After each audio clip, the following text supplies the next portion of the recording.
You know, Mr. Speaker, I watched the president on television the other night defending his energy policy, and he said the Republicans say drill, drill, drill, drill, baby, but that's not the answer.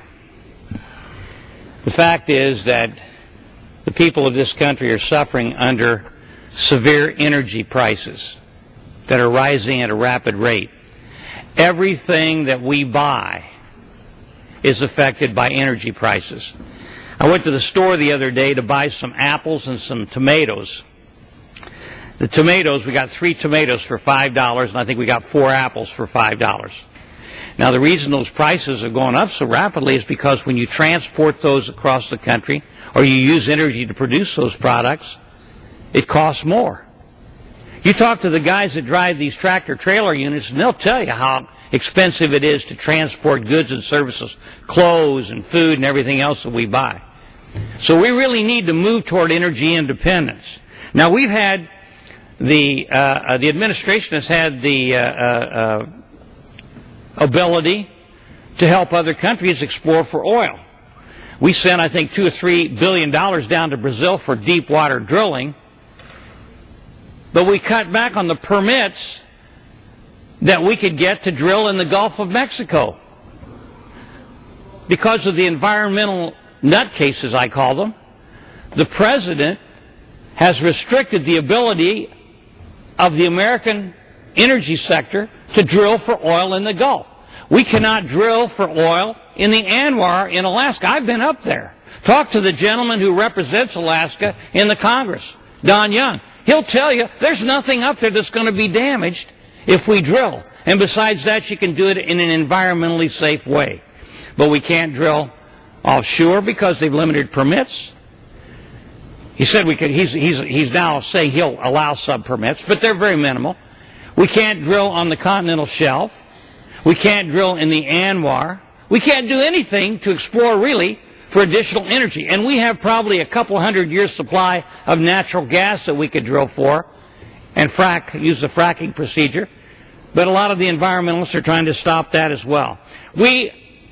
Our dependency on the Middle East is unbelievable. There's a potential for a major war over there because of Iran's nuclear development program.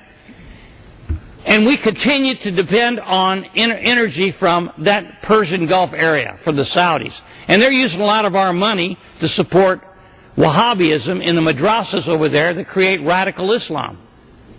And so we need to move away from dependency on foreign oil. In Central America and South America, President Chavez in Venezuela, who doesn't like us, is working with Tehran. He's selling his oil to China, and yet we buy an awful lot of our oil from him because we're dependent on him.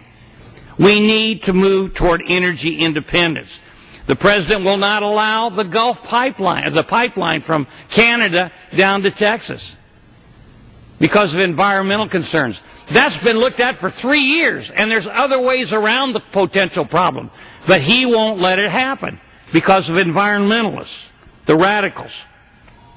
Now, we can depend in the future to a degree on wind, solar, geothermal, and nuclear. But that's going to take a long time. And even if we used all of those technologies today, it would only be a drop in the bucket as far as our energy needs are concerned. You know who's demanding more and more energy all the time? China and India, by thousands and thousands of barrels of oil a day.